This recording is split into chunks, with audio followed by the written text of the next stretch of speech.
The room was not large, and it was never meant to be remembered. Stone walls held the heat of late afternoon, and the single opening near the ceiling let in a thin blade of light that shifted slowly as the sun moved. No symbols were carved into the walls. No lamps burned. Anyone looking for drama would have been disappointed. And yet everyone there felt it, the sense that something irreversible was about to happen, something that would divide their lives into before and after. Elyon stood near the center, not elevated, not posed like a teacher. He waited until the murmuring died on its own. He had learned that silence taught faster than instruction. The people around him were not strangers. They had followed him through danger, exile, and grief. They had seen what others had not. But this moment was different. This was not about witnessing. It was about participation. He looked at them one by one, slowly, as if measuring something invisible. When he finally spoke, his voice was calm, almost conversational, the tone of someone explaining a simple task rather than unveiling a secret guarded for centuries. There is a sound, he said, that cannot be repeated by memory alone. No one interrupted him. They had learned not to. Elyon's pauses were deliberate. He let the sentence settle, then continued, "You have heard many words. You have memorized teachings. You have repeated prayers exactly as they were given to you. This is not that." He stepped closer to the first person on his left, a man called Saren, sharp-eyed, always quick to speak, quick to understand. Elyon leaned in slightly, not whispering, but lowering his voice just enough that everyone leaned forward instinctively. "I will speak it once," Elyon said. "You will try to speak it back. Not with effort. Not with belief. Simply let your breath do what it knows how to do." He produced the sound that it was brief. Barely a syllable. Not loud, not forceful. And yet the air in the room changed. A few of them felt it immediately, a pressure behind the eyes, a tightening in the chest, as if something had briefly aligned and then let go. Others felt nothing at all. Saren tried first. He repeated the sound carefully, almost perfectly. The shape was right. The timing was right. Elyon shook his head gently. "Again," he said. Saren tried again, this time with more focus, more intention. The sound sharpened, but something about it flattened, like a note played correctly but without resonance. Elyon placed a hand on Saren's chest, not pressing, just resting there. "You are reaching," he said. "That is why it collapses." He moved on without judgment. One by one, they tried. Some stumbled over the sound entirely, their mouths unable to form it. Others produced something close enough that a casual listener might not notice the difference. Elyon noticed every time. His responses were subtle, sometimes a nod, sometimes a pause, sometimes a quiet "no" that carried no disappointment. Then came Nera. She had not spoken much since the aftermath of everything. Loss had slowed her, softened her edges. When Elyon nodded for her to try, she hesitated, closed her eyes, and exhaled first, as if emptying herself. The sound came out of her without effort, not louder than the others. Not cleaner. But fuller, as if it carried depth behind it rather than shape alone. The room reacted. A few people inhaled sharply without meaning to. One person's hands began to tremble. Elyon smiled, not broadly, but with recognition. "That," he said, "is the difference between repeating and calling." Eyes turned toward Nera. She looked surprised herself, as if she hadn't decided anything consciously. Elyon addressed the group again. "This sound does not belong to language," he said. "Language borrows it. Ritual hides it. Institutions soften it until it becomes harmless. But the sound itself responds only to alignment. Someone finally spoke. Alignment with what? Elyon didn't answer immediately. He walked back to the center of the room, letting the question hang. With what you were before you learned to ask, he said finally. He explained that the sound could not be forced because it wasn't created in the throat. It passed through the throat. When someone tried to control it, to own it, it lost coherence. When someone let it move through them, it carried authority, not borrowed authority, but inherent. This is why it was never written down, Elyon said.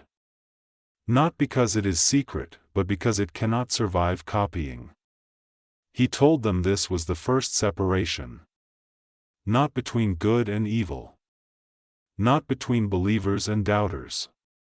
But between those who could let something pass through them unchanged, and those who always needed to shape it. The test was over. No scores were announced. No ranks assigned. And yet everyone understood that something had shifted.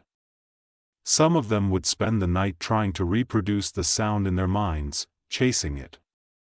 Others would sit quietly, unsure why their chests still felt open. Elyon watched them carefully, knowing what came next would not be easier. Elyon did not gather them again right away. He let the evening stretch, let hunger and restlessness surface naturally. By the time they reconvened, night had settled in fully, and the thin opening near the ceiling now held only darkness. Someone lit a single lamp, more out of habit than necessity. The room already felt alert, as if sound itself were paying attention. Elyon spoke as if continuing a conversation no one remembered starting. Most people believe words work because they are heard, he said. That is backward. Words work because they are carried. He looked around the room, making sure no one mistook this for poetry. Sound is not meaning, he continued. Sound is instruction. Meaning comes later, when the mind tries to explain what already happened. A few of them shifted uncomfortably. This was unfamiliar ground. Elyon noticed and softened his tone. You've all felt it before, he said. A voice that calms you before you understand why. A tone that makes you defensive before you know what was said. That isn't emotion. That's frequency meeting resistance. He asked them to remember moments when their own voices changed unintentionally, when fear made it thin, when anger sharpened it, when certainty slowed it down. Those changes, he explained, were not symbolic. They were mechanical. Your body is an instrument, Elyon said. Your awareness decides whether it plays itself, or is played. Someone asked if this was why prayers sometimes failed.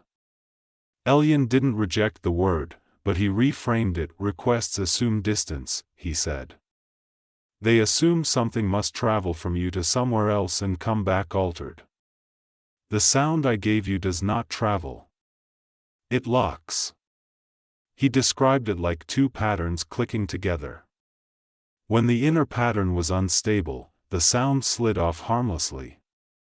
When it was aligned, the sound completed the circuit instantly. This is why force never works, he added.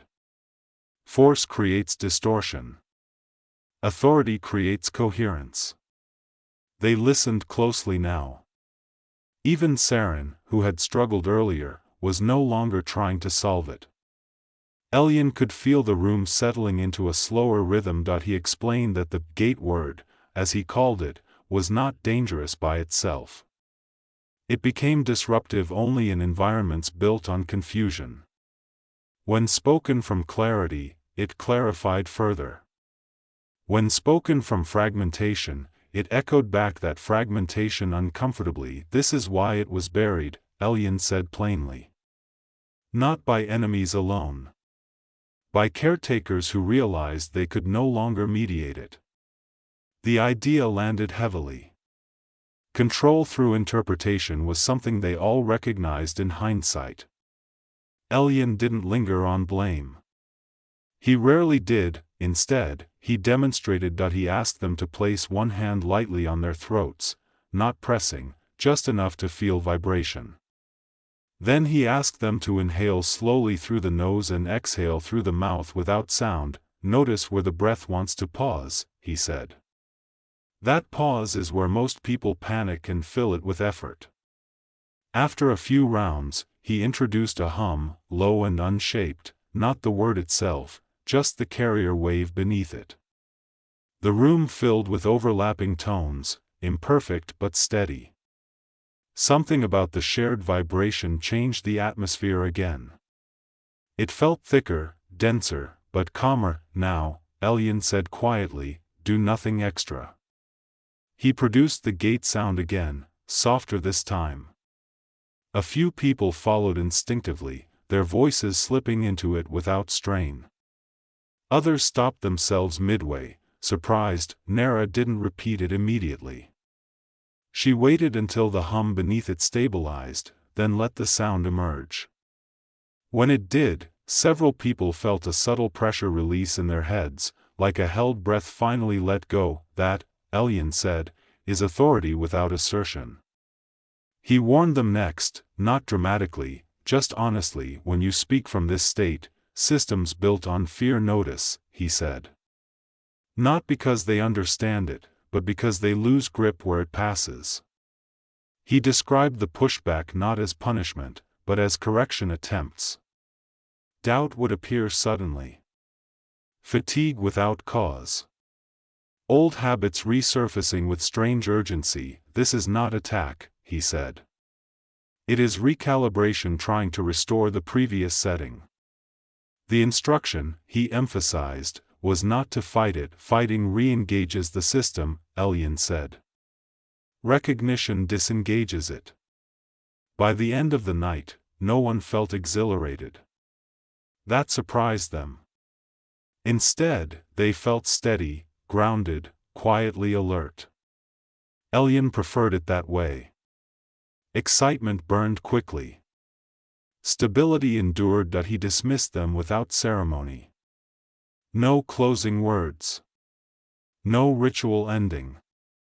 As they left in small groups, some tried the sound again under their breath. Most didn't. Elian remained behind, listening to the room return to stillness, knowing the next phase would begin without his prompting. By the third day, the change was no longer theoretical. It had begun to show up in small, inconvenient ways. Sleep patterns shifted. Conversations felt shorter, not because there was less to say, but because fewer explanations were needed.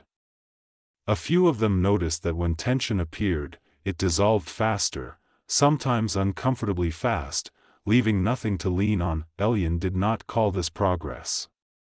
He called it exposure. When the inner noise quiets, he said, what remains becomes obvious. That includes what you've been avoiding. They gathered again in the same room, this time without instruction to sit or stand in any particular way. Elian wanted to see what they chose naturally. Most sat on the floor. A few leaned against the wall. No one hovered near him anymore. That told him enough. Today, he said, you stop repeating the sound. Several of them looked up sharply. Saren frowned. Nara tilted her head slightly, listening. You don't need repetition now, Elian continued. Repetition trains the body. You've already done that. What you need now is assembly. He explained that the sound they had learned was incomplete on its own. It functioned like a key blank, capable, but inert unless cut correctly. The cutting, he said, happened through three components that had to align at once. Recognition, he said first. Authority. Command. He let each word land. Recognition is not belief, Elian said. It's the moment you stop mistaking yourself for the noise you've been trained to identify with.